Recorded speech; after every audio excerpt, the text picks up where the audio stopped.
Thank you. Oh, man. Good morning. Awesome. Wait, you guys are awake. That's good news. Eyes awake. It's good to be here. This is like a homecoming, I feel like, and I'll get to that in just a minute. But like Joel said, my name is Waldron, and I am the Director of Admissions at Tabor. What does that mean? I am in charge of facilitating the enrollment and recruitment strategies for this beautiful place that the Lord placed in the Midwest. So it's one of our sister schools. You have Fresno Pacific and then Tabor College, the Mennonite Brethren schools. And I've been there now for 5 years. A little bit about my background. Show a picture of, you can throw the family up because I'm going to talk about them in a minute. I grew up not too far from here, Shafter, California. Anybody, you heard of Shafter, right? Not too far, about an hour from here. I grew up there in the farm country, Bakersfield area, and then I made my way to Kansas sight unseen. I decided to go to Tabor. Some of you know who Jason Hofer is. He's a youth pastor in town. He was my high school youth pastor, believe it or not. Made an impact on this little skinny guy that didn't know anything about the Lord several years ago, which set a journey that has now just radically changed my life.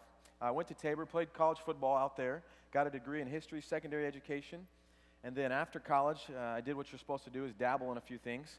So I spent some time in short-term missions. I was a missionary in Guadalajara, Mexico for 6 months. And I took a job as a recruiter, so I was an admissions counselor, and I moved around California, all over the valley, just recruiting students, talking about Tabor. That was great. And then I got an invite to come back and actually live in Reedley. I was a junior high youth pastor for 3 years, and that was an unbelievable experience. Some of my students are here today, and that's exciting to see them taller than me, more mature, maybe not than me, but they're more mature. And some of them are seniors. The 7th graders that were in my youth group when I left are now seniors, and that's just dating myself a minute there. But very proud to be back here. And then after that, I took a job as the director, and my family and I have been back now this is our 5th year back. You see my family up there. My wife, Sarah Jo, she's a youth pastor at Hillsboro Mennonite Brethren Church, which there's 3 Mennonite Brethren churches in the town of Hillsboro, which is only 3,000 people. We've got the Mennonite Brethren thing down.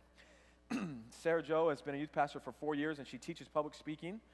So she was here. She'd be in the back kind of telling me what I did and did not do well, critiquing my speech. We have 2 daughters. Lydia is a kindergartner. Some of you remember her as just a little 1-year-old when I was here. Lydia started kindergarten, so she couldn't make the trip because she had school. Working really hard at that. She loves life. She's into art.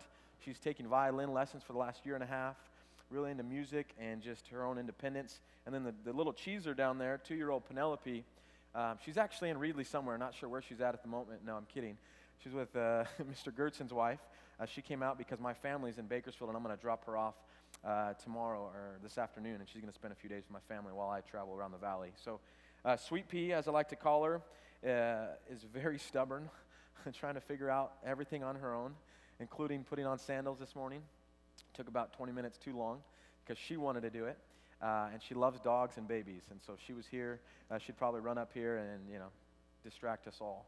So that's my family. Some other things we're involved in. Obviously, Tabor College is a big part of my ministry.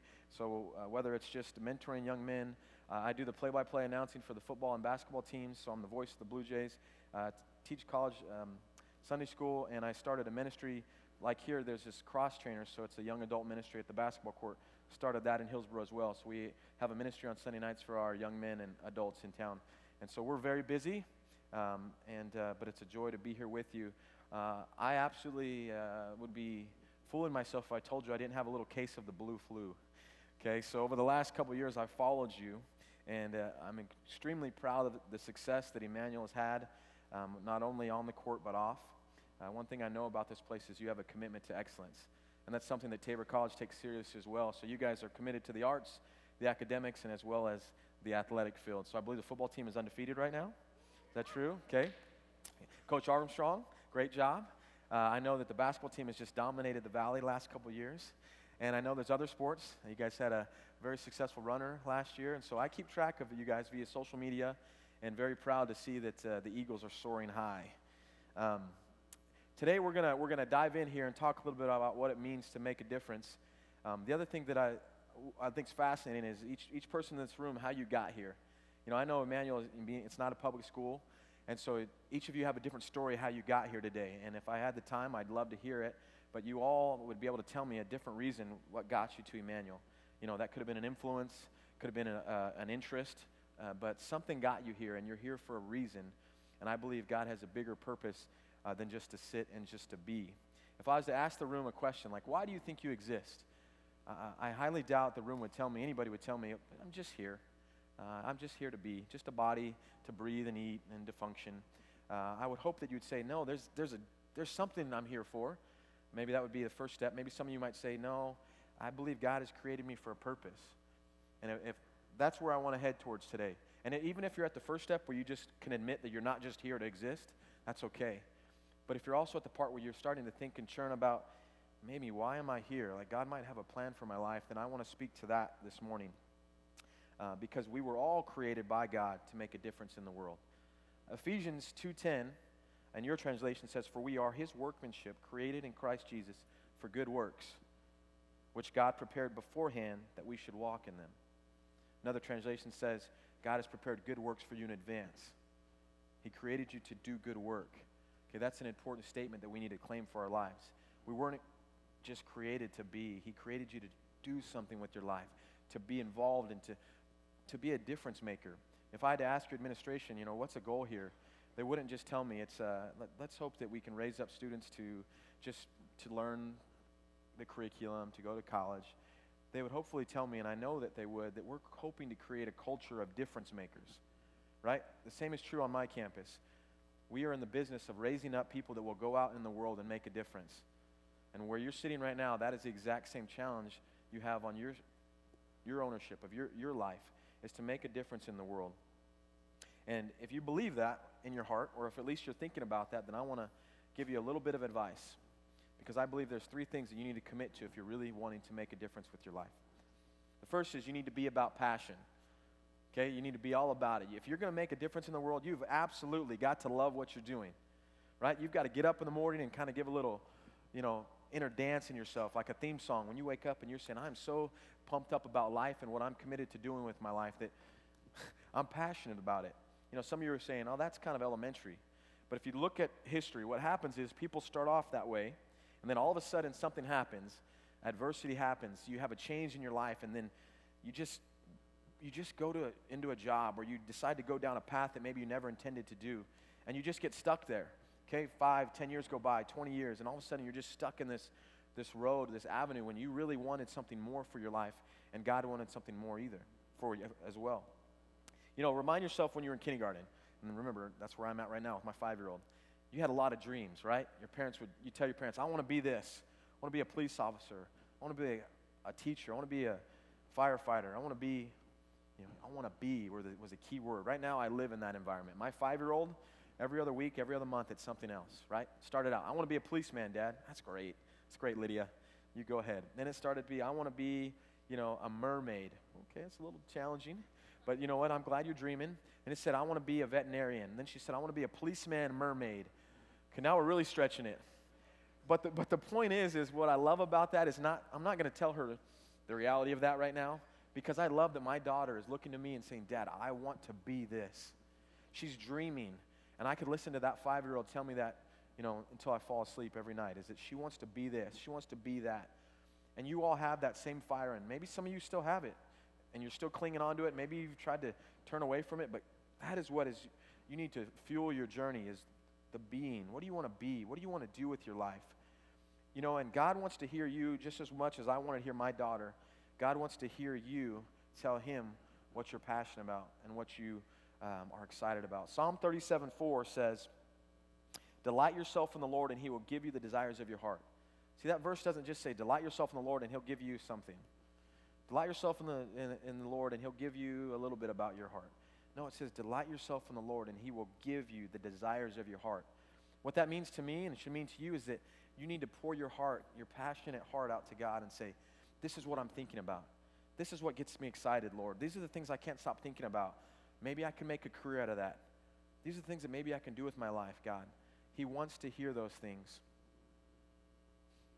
I find it very difficult to believe that God didn't think of you when he created you uniquely and creatively, and the desires he was going to put on your heart. He didn't have a plan that goes into that first verse that we talked about, that he prepared work for you to do, good work to do in advance. When he created you, he built you a certain way. He gave you certain passions, certain giftings, and he wants to use that for the work he's already set out for you, right? He's already got a job for your life. He's already got objectives that you're supposed to check off and pursue. You may not know what they are yet, but they've been planned out in advance. And you need to believe that and cling to that. So the number one thing, be about passion when you think about making a difference. The second thing Jesus modeled well, and he's calling us to today, is to be invested in people. So be about passion and be about people, right? In order to make a difference, you've got to commit your life to meeting the needs of other people. People need to matter to you more than yourself matters to you. And why is that important? Well, Jesus modeled it. If you look in the Bible, Jesus gave us a great guideline for this. Jesus was all about people. Okay, he gave his life to people, whether that was the disciples that got to follow him on a lifelong journey, whether that was the people as he traveled through towns, or it was the sick or needy people that just wanted to touch him to get a fragrance of Jesus' aroma. Jesus gave us an example that we can follow still today. He proved to us how it's intended to be, and I think that's important to note.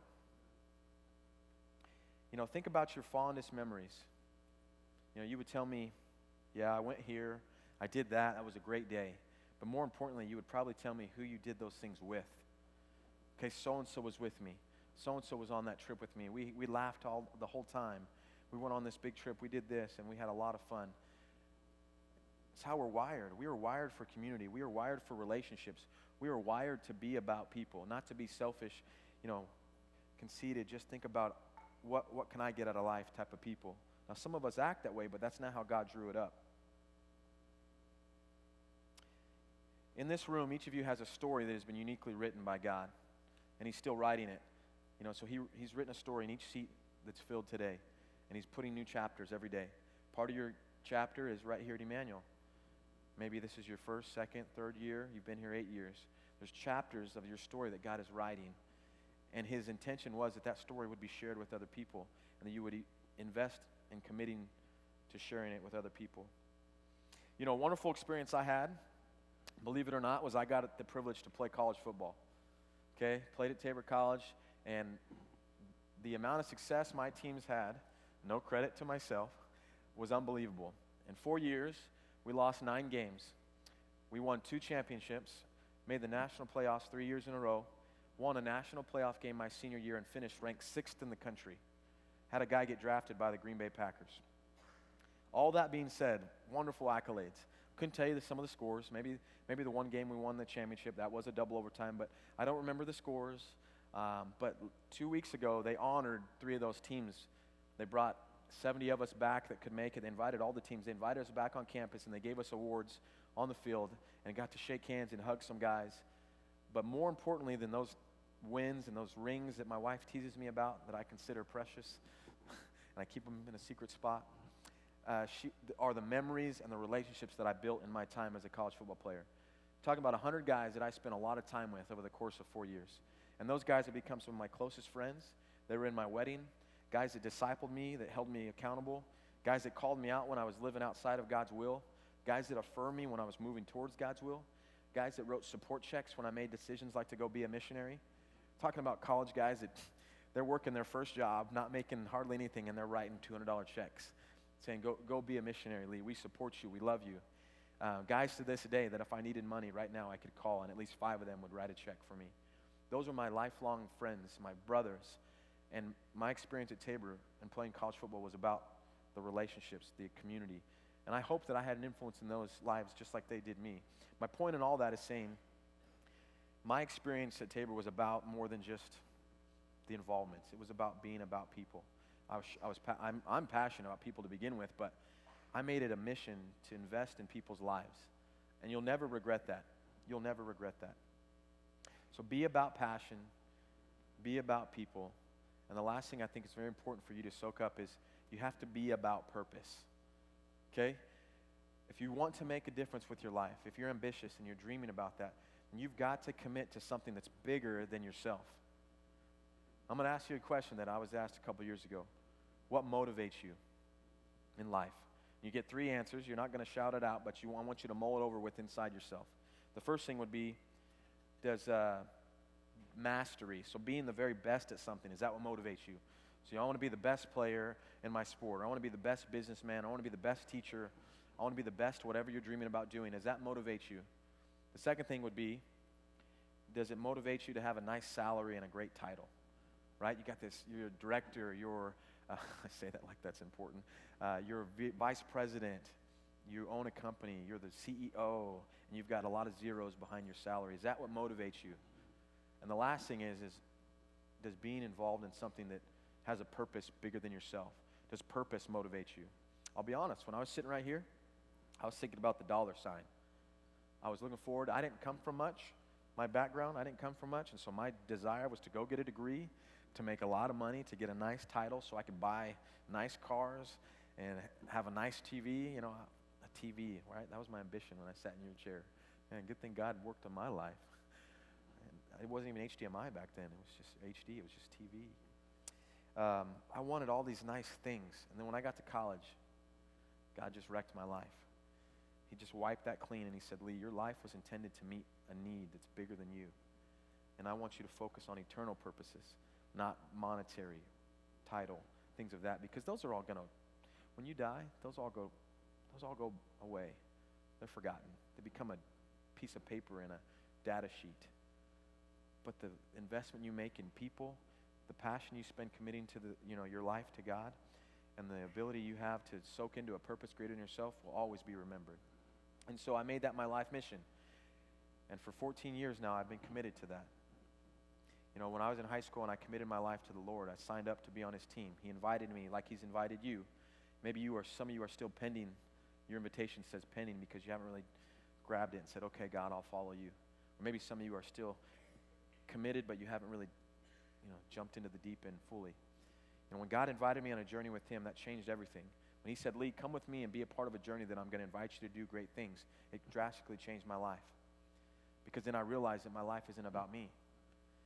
And the last 14 years have been an up and down process of me just kind of sifting through that, trying to figure it out. What is that purpose, you might ask? Okay, so if I'm supposed to be committed to this purposely, what is it? Luke 19:10 says, for the Son of Man came to seek and save the lost. So if you believe that you were created to do good work that's been prepared in advance for you, if you believe that in your heart, and you believe that Jesus was sent to seek and save man, then when's the last time you asked the question, how can I help with that? You think of yourself going into a messy room, or someone's making a meal, or you just cooked for you, you went over friends and you walk in and you say, how can I help? When's the last time you took all that we've talked about and went to God and said, how can I help with this? How do I get to be a part of this journey with you, God? When have you said those things? And if you have, and I encourage you to spend some time processing that. It's no secret that that we need people to be committed to the three things we've talked about. And the beauty is that that God has the ability to take each of every one of your passions and to use them to connect to a purpose out there. So there's not like just 10 things to choose from. Some of you are passionate about recycling, maybe making the world better that way, efficiency, teaching. You love kids, athletics even. Right? I'm dreaming right now in my context about how I can take a passion I have for ministry and a passion I have for sports and merge them together. And I'm 31 years old and I'm dreaming about that. Okay? And I don't think it's foolish for you to put your passion on the table and say, God, how can you use this? He'll let you know if you commit to that. As we wrap up here, I do want to show a video in a second, but I want to close with this. Physically, you only get one shot at this thing, life. You're born once and you die once. Okay? Tim Tebow said it best. You know who that is. Tim Tebow said, on a tombstone, there's a birth date and there's a death date. In between there's a dash. Now, the question is, what are we going to do with the dash? If you get one shot to live a life to the fullest, how are you going to invest your time and energy? The number one thing research shows that people talk about on their deathbed, believe it or not, regret. People spend their dying moments telling people they wish they would have done that. They wish they would have invested this. They wish they wouldn't have took that job. They wish they would have took that job. They wish they would have never said that to that person. They spend their life, their last moments, regretting all the things they could have done when they should be rejoicing and celebrating a life well spent. Right? For you and I want it to be a rejoicing moment when you run your race, right? When you pursue and you persevere after God with all you've got, and you break through barriers, you overcome adversity, and you speak truth and you live a life that is noble. When you get done, I want you to be tired. I want to be really physically tired and ready to go into the next place, my retirement.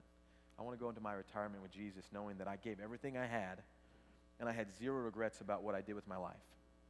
And you're sitting right here at an opportunistic time in your life because God's plan and the drastic things he wants to do with you is just a day away. Like you're like, oh, we're in high school. No, you are just a moment away from God taking you and throwing you on this incredible journey that will change the world. And so it's okay to think about it now. It's okay to not regret your life now. Some of you are like, well, I'll just live it up right now. And then when I graduate, I'll focus on God. I don't say that to be judgmental. That was me. I used to say, I have all the time in the world to be on fire for God. So I'm going to take a little moment to just do me. Excuse my slang there. But I wanted to live a little. I wanted to experience life and make a few bad decisions.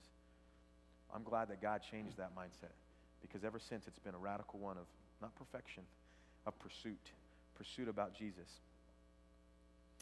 Some things that I advise you, and before we show the video, is you need to be courageous. You're going to have to take some risks in life. And believe me, you're going to have to fail.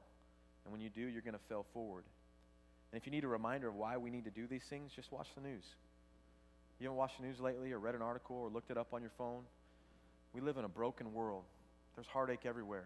There's pain, there's sorrow, there's suffering. People are dying. And I hope when you see that on the news, you don't just go to yourself and say, man, I wish somebody would change that.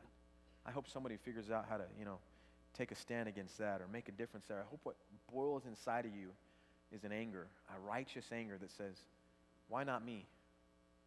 Why can't my life be devoted to meeting that need, to changing the world in that area? Because that's when you find your sweet spot. When you can find your passions, can meet with God's needs in the world, that's a sweet spot. I want to show a quick video of a young lady that's 26 years old, and she's living out a righteous anger and pursuing her passions for the Lord.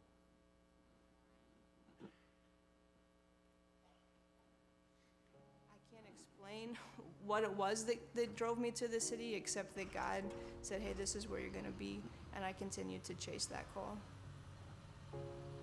When I went to Tabor College, my degree was in youth ministry. I knew that God had called me to work with kids, and I was sort of trying to figure out exactly what that looked like.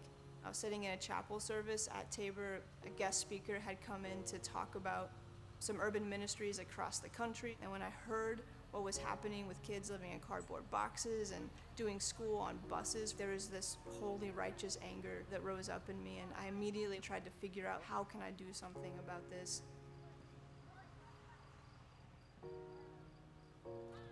In looking at all the needs in Kansas City, I think that my heart continues to beat for education. When you start looking at the root of a lot of the other issues when it comes to poverty, adequate health care, all those things really boil down to a lack of a quality education. It seems to be sort of the thing that's causing all the other things to be broken. The reality that there is no quality Christian school in Kansas City that's accessible to low-income kids didn't seem fair. It didn't seem right. It felt unjust that private education was only accessible to people with resources. So I started a nonprofit that I thought was going to do after-school care for kids, trying to fill a gap. If they weren't getting the education they needed in school, maybe I could help after school. It never crossed my mind that I should start a school. That seemed absurd. From all that fiery passion that we had, we started raising money in May, and that August we had a school building, we had a bus, we had a classroom full of the supplies we needed and the students that we were going to educate, and from there God has continued to be faithful. This year we started with one class of kindergarten kids with the intention of every year adding an additional class. Our goal is long-term to be a K-12 school that is providing a free, high-quality, Christ-centered education to as many students as possible in the Kansas City area. Jumping into our second year, we're already completely funded, and we haven't asked for any of it. When I began at Tabor, I had a lot of different interests and was really searching for what the thing was that I was going to say yes to with my life. And through the experiences that I had and the people I was able to process those experiences with, I was able to figure out the inner city was what I wanted to say yes to. It's been an unbelievable journey that we've been on in establishing Urban Christian Academy. I'm Kaylee George, and this is my story.